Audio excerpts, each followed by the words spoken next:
Hello there, people of the internet. I was having a conversation with, well, he's not really a gun guy. He's more like just a general outdoors kind of guy.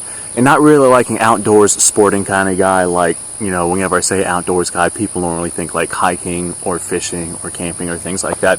He's more of a, I'm going to go grill and build a patio and, you know, carpentry and electric and just lawn work. And he's one of those kind of guys, right? But I was talking to this guy. He was an older-ish gentleman, not like a FUD-like older gentleman, but like in his later years kind of gentleman. And whenever we were talking about firearms because, of course, that's just what I do. I'm a gun guy, and he is not really all that into guns. But wow, Kevin's screaming already today. He's not really all that into guns, but he sees the writing on the wall and knows that having some sort of firearm is better than having no firearm whatsoever. So he knew this for quite a while, and I don't know, a decade ago or so, he ended up buying himself a Mosin gun. And I know that he bought this a decade or so ago because he said that he paid like $100 for the rifle, and then another $40 for one of those spam cans of 440 rounds. And that there was just what he had for if things go bad and he needs himself a rifle for some sort of situation. And he's like, yeah, I got a rifle, a very powerful rifle. The 7.62 by 54 rimmed is a very powerful cartridge, especially out of a full-length rifle like a 9130. Not quite as long of a length barrel as the 1891, but long enough. So he's like, yeah, I got myself a nice powerful rifle, and I got myself a good surplus of ammunition to go along with it, so I am pretty much all set. And I was like, yeah, that's a hell of a lot better than a lot of other people are doing nowadays. And then I asked this guy, all right, well, what is your process for cleaning corrosive ammunition? And he just kind of looks at me, and he's like, I'm sorry? And I'm like, this guy doesn't realize that his spam can of 440 rounds of ammunition is corrosive. So with the conversation that we had, I was like, all right, you need to do this and this and this every time you fire a rifle because there's corrosive salt inside of the primers of those cartridges, and if you don't do it, it's going to rust out your barrel, and then you're going to have a very much not usable, not accurate rifle for anything beyond like 10 yards because your bullets are going to tumble, and tumbling bullets, they're going to go absolutely all over the place. You're just going to have a rifle that you literally cannot use for any real practical purpose. And so with that conversation that I had with that guy, I've already made videos on this channel about cleaning corrosive ammunition. If you want to learn how to clean out your rifle after using corrosive ammunition, then I mean, just there's plenty of videos on doing exactly that, including on this YouTube channel, so go ahead and look that up. But this isn't a video about cleaning corrosive ammunition out of your rifle. This is a video talking about how you should not use corrosive ammunition as an SHTF cartridge. In this particular case, in good times, there's Kevin screaming again, in good times I use corrosive ammo. Actually, I'm out here to test this Mauser. This is a sporterized Turkish Mauser that I got not too terribly long ago, and I threw on this butt plate extension, this butt pad extension, and I threw on a couple of shell holders, and this right here is going to be a hunting rifle, a general purpose sporting rifle, but I have some Turkish 8mm Mauser ammunition, and it's corrosive ammunition, so I have to clean my rifle after I shoot it, and that's really not that big of a deal right now while times are good. Normally, whenever you clean out a rifle, you use hot water and then some sort of oil or lubricant. You know, the hot water gets the salt and whatnot out of the barrel, and then the oil and lubricant stops the barrel from rusting. Well, hot water you can get easily enough for the most part. It is pretty good at getting rid of the salt inside of the barrel. However, in a survivalist situation, there's just so many things that can go wrong, especially if you are in a long-term situation.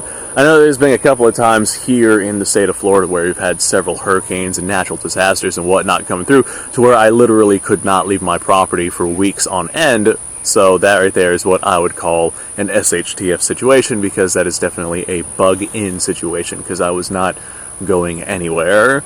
But if you are in a situation where you are using corrosive ammunition, every single time that you pull that trigger to fire off a round, especially if it's not in a bolt action, if it's in a semi-automatic if it's in a semi-automatic rifle and you have old corrosive ammo, every time you pull the trigger and fire off a round, you have to do a deep clean of that rifle. Otherwise, that rifle is going to rust out and you're going to have not a usable rifle anymore. So if you're rocking, I don't know, I know a lot of people talk about rocking the AK platform. If you're rocking the AK-47 with like some cheap steel case ammunition that you got overseas, and this is like older steel case, so it's corrosive, well, guess what? You have yourself a problem with some corrosive ammunition, and now you got to clean your rifle every single time that you shoot it. Now, you're not necessarily going to consistently shoot it in defensive purposes, or at least hopefully not, depending on whatever situation it is that you find yourself in. But if you're like me, and just during the time where I was here for literally weeks on end, I was out gathering food and hunting, and that was just something that I did. Rather than burn through my stockpile of preserved goods, I was like, well, let's go around, see what kind of small game I can get, and that right there is how I will nourish myself. And here in the state of Florida, in these jungles and whatnot, it's pretty easy to go out and find yourself all sorts of different stuff. No, I'm not going to eat the peacocks. I know a lot of people ask about that. Hey, why don't you eat the peacocks? Because I freaking love my peacocks. I love Kevin. I'm not going to hurt Kevin. In fact, I will destroy anything that even attempts to hurt Kevin. But if you're going to use your firearm for any practical purpose, if you start, performing agriculture and you got to keep pests and whatnot out of the garden, if you start doing the hunting and gathering like I did, if you start doing just rancher stuff in general, if you have yourself a homestead, and, well, whenever you use your rifle, whenever you fire one shot, whenever you use it at all, you have to clean your rifle afterwards. And there's just so much that can go wrong with that. Like, for example, if you are bugging in and you have all sorts of supplies and equipment and whatnot, hey, good for you. But let's say something happens and, oh God, like the house is on fire. Guess what? I just lost everything that I have except for what I have on me.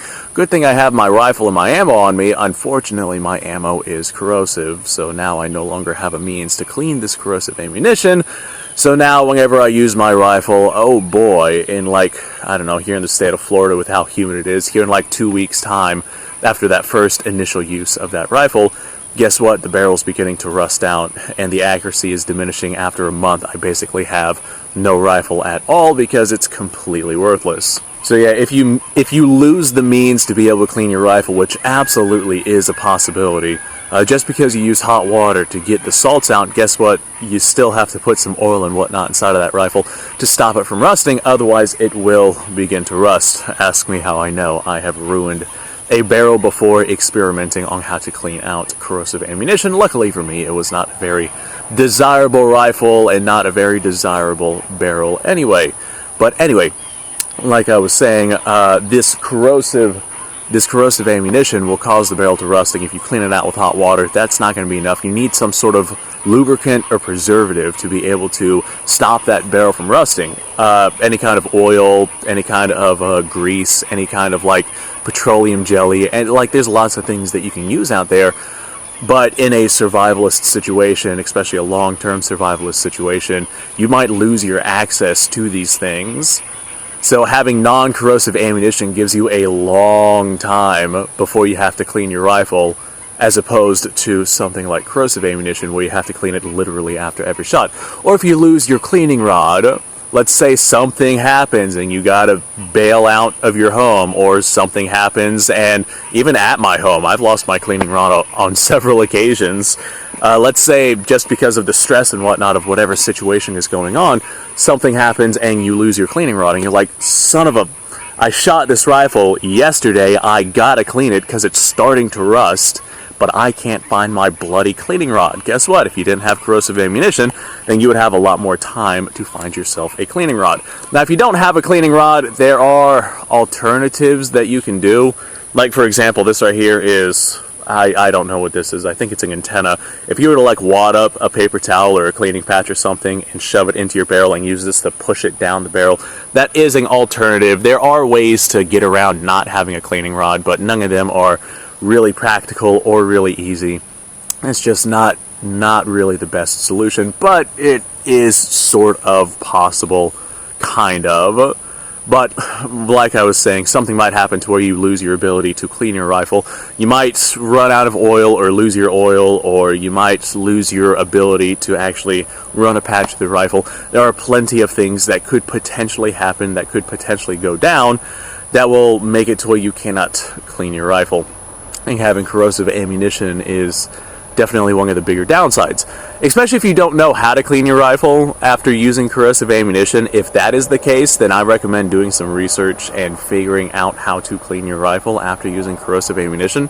For the longest time, I did not care. I had a Mosin Nagant and I fired tons of corrosive ammo through that, but I shot it so often, like literally every day or every other day, or pretty darn close to that sort of engagement. And so as a result, the barrel just never really rusted because I was shooting it literally every day. So that is something that you could do if you do not have a means to clean your rifle and you're using corrosive ammunition. If you shoot it literally every day to where the barrel does not have a chance to rust, then that right there will buy you some time. It's not really a long-term solution, but it will buy you some time. Now, if you are in a situation to where you use corrosive ammo and you lose your ability to clean your rifle because you lost your equipment, there are ways to get around that, like, for example, hot water that gets on all the salt, and then just find a vehicle. Most of your vehicles have engines or motors of some kind. Most of those engines or motors are going to have some sort of oil inside of them. Having some sort of oil on your rifle to prevent rust is going to be better than having no oil whatsoever.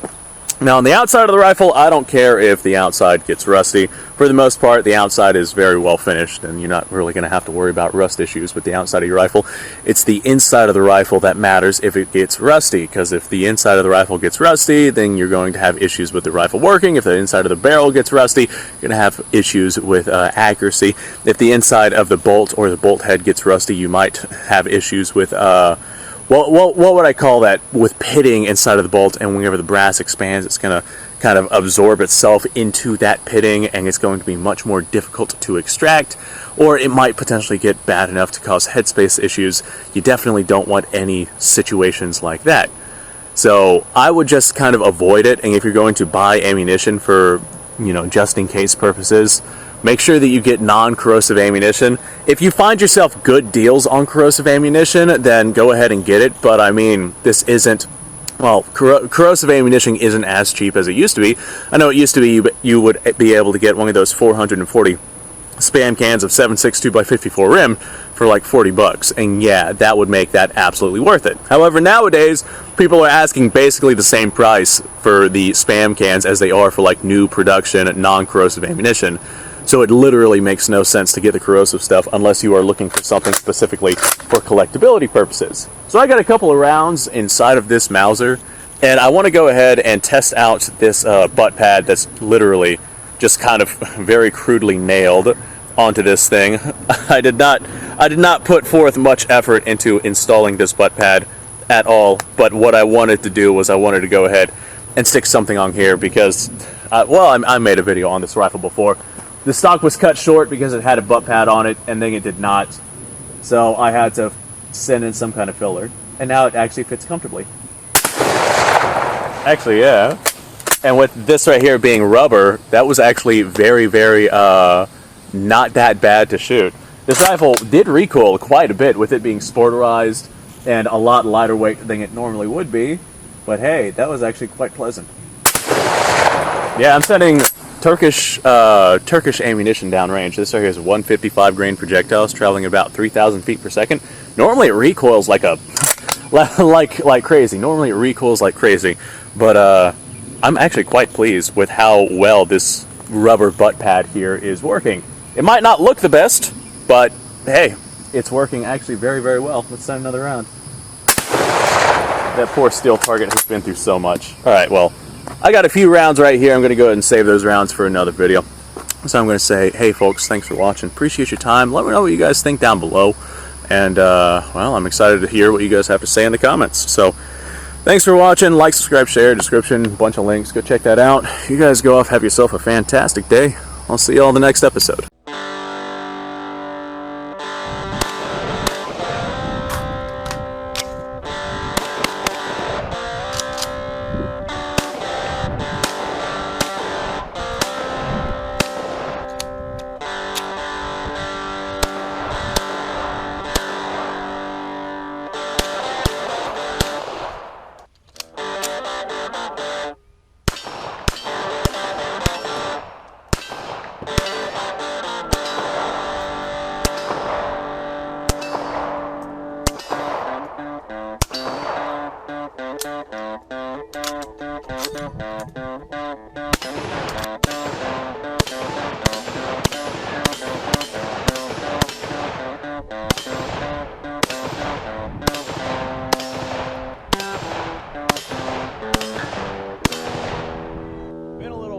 once I've done this.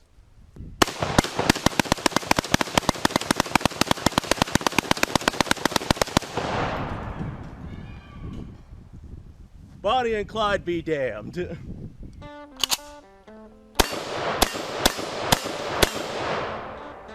Poor man's Garrett.